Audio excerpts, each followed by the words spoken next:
How's that? That's perfect. Thank you so much. Okay. I'm sure you get this all the time, but it's an honor to speak with you. Thanks. You know, I'll get started right away. I know your views on the state of the world today and of humanity are well documented. It seems we're on a fairly self-destructive path. I'd like to know what you think, how change is actually going to happen in the world. There's only one way that change has ever happened, with very rare exceptions. Overwhelmingly in the past, change has taken place when people, what we call ordinary people, began to mobilize, began to become engaged, dedicated themselves to a struggle that's of everything you can think of. It can start with a few people. Take the anti-nuclear movement in England, CND, started with a small number. You ended up with a huge movement. The civil rights movement in the United States, scattered individuals.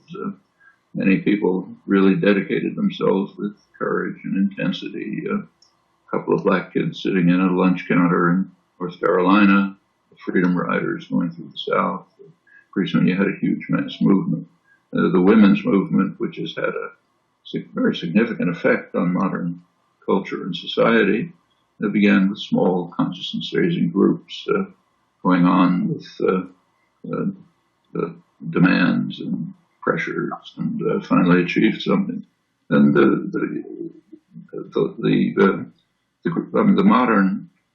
great modern achievement of European society, which is now being dismantled by the Brussels bureaucrats and the banks, the modern welfare state, largely through labor activism over many years, which finally brought about changes. There's just no other way.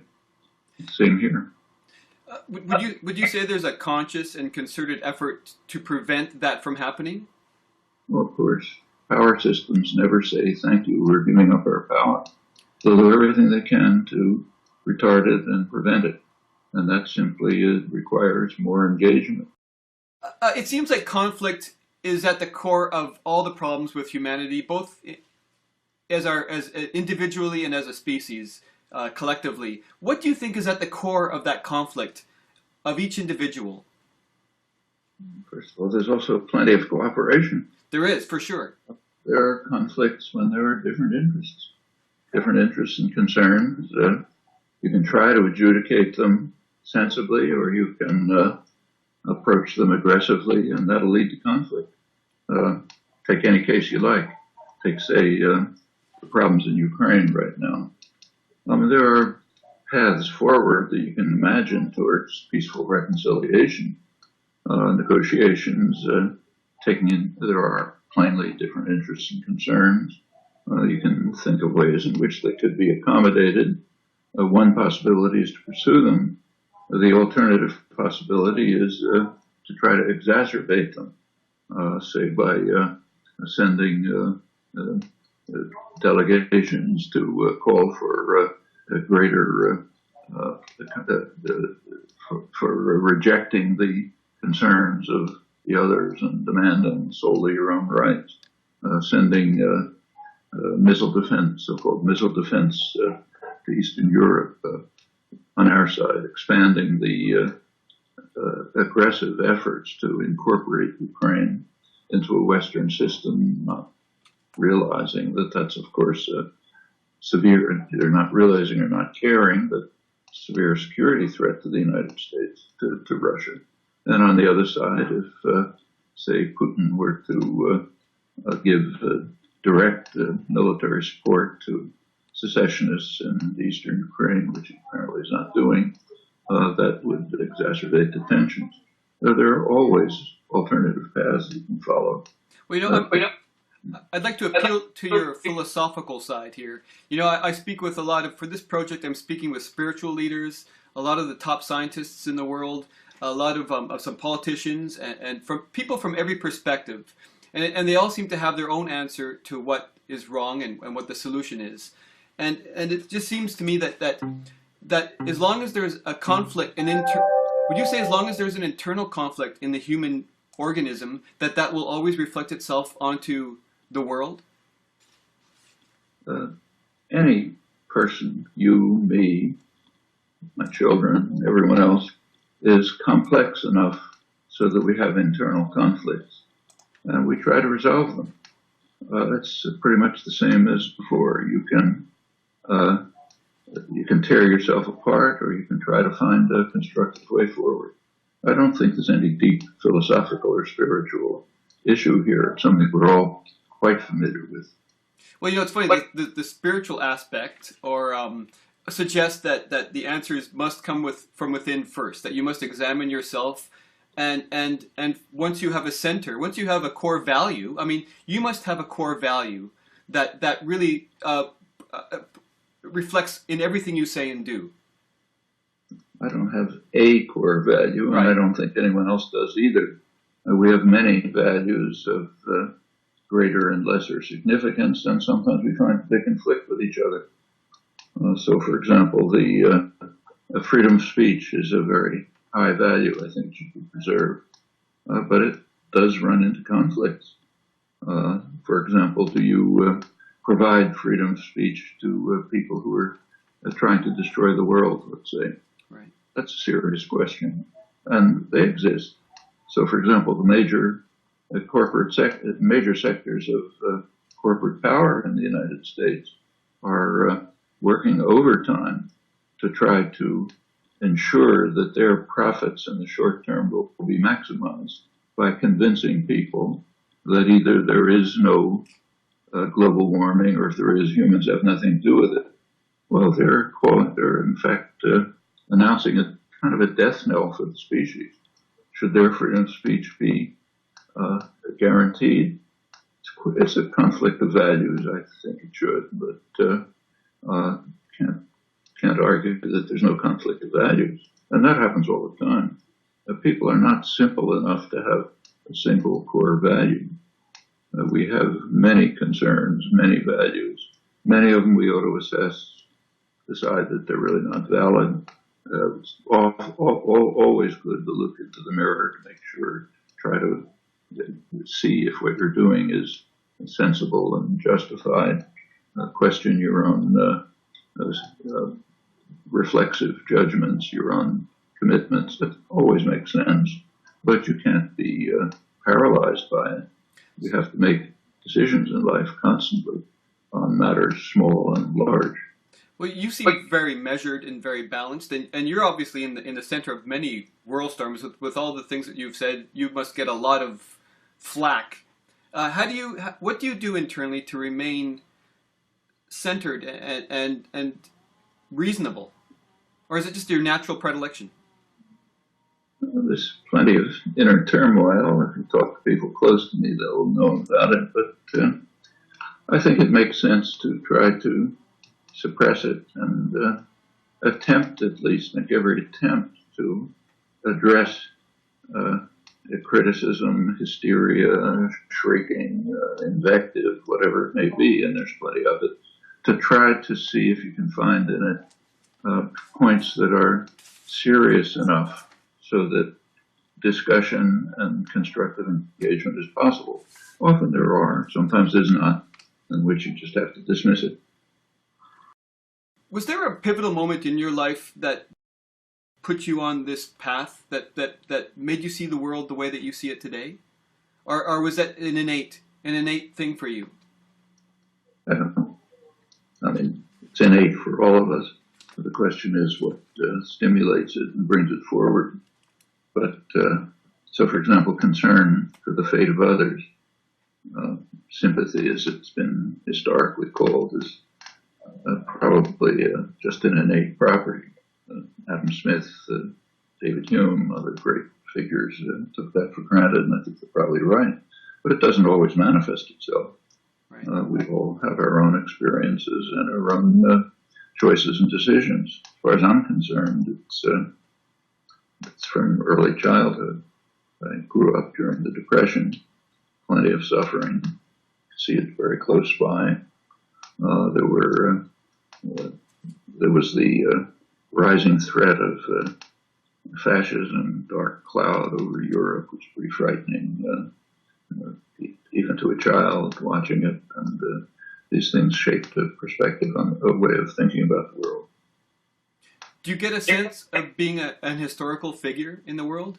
Do you get a sense of that you have a purpose, that you have a purpose and that you are fulfilling it to some degree? Well, I have many purposes, and to some degree, I think they're being fulfilled. Other respects, not. So there are many causes that I've devoted an enormous effort to, and I felt that they were totally hopeless. Sometimes they were totally hopeless. Sometimes they actually succeeded. So it takes one of them, pick one. In 1975, Indonesia invaded the former Portuguese colony of East Timor. Violent act of aggression supported by the United States, by Britain, other great powers. Now, they carried out a literally genocidal, virtually genocidal assault on the population, maybe wiped out quarter of them or more. I was one of a small group of people who were devoting considerable effort to try to bring public attention to this, to try to bring about policy change, to try to save the remnants of in this incredibly poor, backward society. Mm-hmm. And to me, it seemed impossible, but we kept at it, and through a lot of efforts, not mine, but many others, finally it did succeed in pressuring the American government to call it off in September 1979. Happened. Never be sure. Its causes aren't necessarily lost. So in your lifetime, you've seen a lot of change, a lot of dramatic societal change. I'm sorry, the wrong date. 1999. Oh. After 25 years. Yeah. But you've seen a lot of change over your lifetime, and you've been actively impassioned with it. What have you seen? How has humanity progressed over that time, from your point of view? There's been quite a lot of progress. So take where I'm now sitting. I'm in my office at MIT University, where I've been since 1955. When I came, the political science department was openly funded by the CIA. It wasn't a secret. Through the 1960s, they were engaged, the department, as an academic department, was engaged in counterinsurgency work in South Vietnam. They had villas where they sent students to be advisors and so on. Of course, this was all under the rubric of a peace research institute. This is the age of Orwell, of course. There were closed seminars, secret seminars that I discovered when I was occasionally invited to speak in one. That would be impossible now. As a result of student activity, mainly, in the late 60s. It was late, but it came. A small number of students, I could name them for you. They succeeded in changing the environment at the university to the extent that by 1969, there were the first serious efforts, institute-wide, whole university, to consider the question, which had really not been publicly raised before, about uses of technology and uses of science and their legitimacy. In fact, it got to the point that classes were suspended for a day to deal with this issue, and then it continued, and it's over time it changed the atmosphere of the university substantially, and it's changed in other ways. So when I came here in 1955, if you walked in the halls, you saw white males, well-dressed, quiet, deferential faculty with jackets and ties, made sweaty, I thought as well. That was the late 50s. You walk down the hall now, half women, maybe 40% minorities, casual dress, casual relations, informal interchange and interaction of all kinds. It's also then you see booths and ads for all kind of activism and so on and so forth. Well, that's a big change, and it didn't just happen here; it happened across the country. In fact, across the world to a large extent. That's significant, and we can continue. Take what I was mostly engaged in the 1960s and continue to be opposition to aggression, violent aggression, the worst crime. In the early 60s, it was almost impossible to arouse any concern over the U.S. invasion of South Vietnam, later evolved into China. Just to give you an illustration, as late as October 1965, when the small anti-war movement tried to join an international day of protest that was called and have a demonstration in the Boston Common, Boston Hyde Park, place for demonstrations. That was October 1965. South Vietnam had practically destroyed hundreds of thousands of American troops. The war extended in the north. We tried to have the demonstration, but it was broken up, physically broken up. I was supposed to be one of the speakers, couldn't hear a word. We were saved from real physical attack by plenty of state troopers. The liberal newspaper denounced the demonstration. How dare you criticize the holy state and so on. Boston's a liberal city, maybe the most liberal city in the country. March 1966 was the second International Day of Protest. We realized we couldn't have a public demonstration as you do on all sorts of issues.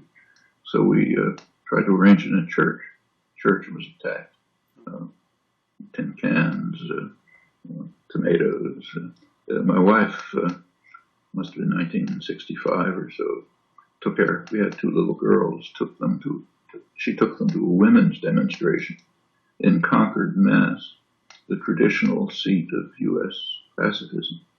There were women and children just standing, not saying much. They were attacked. That was the early 60s. A couple of years later, you had a huge anti-war movement, which we know had a big impact on ending the war. If you read the Pentagon Papers, they terminate in early 1968, right after the Tet Offensive in January 68. The government was thinking of sending lots more troops, but the military was opposed. They said they would need them for civil disorder control in the United States if more troops were sent. That affected the end result was horrendous, but it affected it. Come up to 2003, March 2003, the U.S. and Britain invaded Iraq, the worst crime of the 21st century, another major crime of aggression. Pretty horrifying consequences, but it was the first time in the history of Western imperialism that there was massive protest even before the day the war was officially launched. And, you know, a lot of people feel it didn't have an effect. It went on anyway. They disagree with that. Bush, Blair, their associates never even dreamed of carrying out the measures that John F. Kennedy and Lyndon Johnson used without a second thought in the early 1960s. Well, that's change in attitudes. It's not pure progress by any means, a lot of regression, but over time, I think we've become more civilized countries in many ways. It's ironic that we're standing on the precipice of destruction of the species to some extent. I mean, it seems paradoxical that while on one hand people are more open and more willing to accept new liberal ideas, that there's a counterforce that seems to be just as powerful. How do you explain that polarity? Easy. There are interests that do not want to give up their power and their profit. In the United States, the most important country, the major sectors of private enterprise, so-called private enterprise, state-supported private enterprise, the energy corporations, American Chamber of Commerce, which is the main business lobby, are quite openly, no secret, quite openly proclaiming that they are carrying out large-scale propaganda campaigns. They don't call it propaganda, PR campaigns to try to convince the public that either there's no global warming, because climate always changes and so on, or else humans have nothing to do with it. Why? Because they're being threatened. Their profits are being threatened. I mean, these are corporations that spend billions of dollars in new exploration, trying to exploit new sources of the fossil fuels that are about to destroy us. And in fact, if you look at the scientific evidence, there's pretty strong consensus that unless most of them, the overwhelming majority, stay in the ground, human life in any recognizable form is doomed. So sure, these conflicts are there, and they reflect the moral calculus of Anglo-American capitalism. Profits tomorrow far outweigh the fate of your grandchildren. That's and those who accept that moral calculus, yes, will use the power that they have, which is enormous, to try to drive us all over the precipice. I know you haven't got much time, and there's one question I really want to get in. You're obviously a very eloquent and intelligent man, and if you had the ability to make a public service announcement to humanity, what would you say to humanity? What would you say to people? Right now, what I would say is, of all the problems in the world, and there are plenty of them, that are two that cast a shadow over everything. Unless they're solved, nothing else is going to matter, no matter how serious it is. One is environmental catastrophe. The other is the threat of nuclear war, which is very real. It's a miracle that we've escaped since 1945. If you look at the record, it's just shocking. Unless these two problems, I kind of recall a statement of Bertrand Russell's, whose picture is right over there looking at me. Around 1960, I guess, he was asked why he was spending his time marching in the streets protesting nuclear weapons, but when he could have been developing his philosophical and scientific views and making a lasting contribution to civilization. And his answer was something like, if I don't march in the street, there isn't going to be anyone around who appreciate it. And that it's now a more severe situation. So the message to people of the world, I think, should be, take a look at the faces of your grandchildren, or imagine with them, do you want them to have a decent existence, or don't you care? That's a choice. Awesome. Thank you. I don't know how much time I've got. Can I ask you a personal question? How are you dealing with old age? Old age? Old age. 85 is old. Well, I'm sure that some things aren't working as well as they used to, and just the sense of mortality. Do you get your sense of mortality as you get older? When I was about 10 years old, I used to have horrifying thoughts about how awful it would be to die, and mainly because if I die, it would mean that this spark of consciousness disappeared. And how do I even know that the rest of the world continues to exist? Right. That used to really trouble me around that age. And as I got a little older and came to terms with it, it doesn't bother me anymore. So how did you resolve that? Just by recognizing that it's dust to dust, and that's the way that's the way life works. So you have no sense at all of not, I won't say an afterlife because that sounds too religious, but you have no sense of what happens to your energy after your physical body dies? Do you have any idea about that? The spirit. If you're buried, the body decomposes, it contributes to more life. And what about spirit? Do you believe in that there is a spirit, that there is a Noam Chomsky spirit, that upon the physical death that spirit is intact in some form? So there's for every person, there's some kind of legacy that you leave behind, the impact of what you've done. For example, to go back a couple of minutes, did you care for your grandchildren enough to do something to retard disaster? That'll live on, positive or negative. So what would you like your legacy to be? I'd like it to be, there's several domains. There's actually my main intellectual interests are professional work, which I think is pretty exciting. I think could be carried forward in ways which will give us quite a lot of insight into the kind of creatures human beings are. I'd like to see that pursued.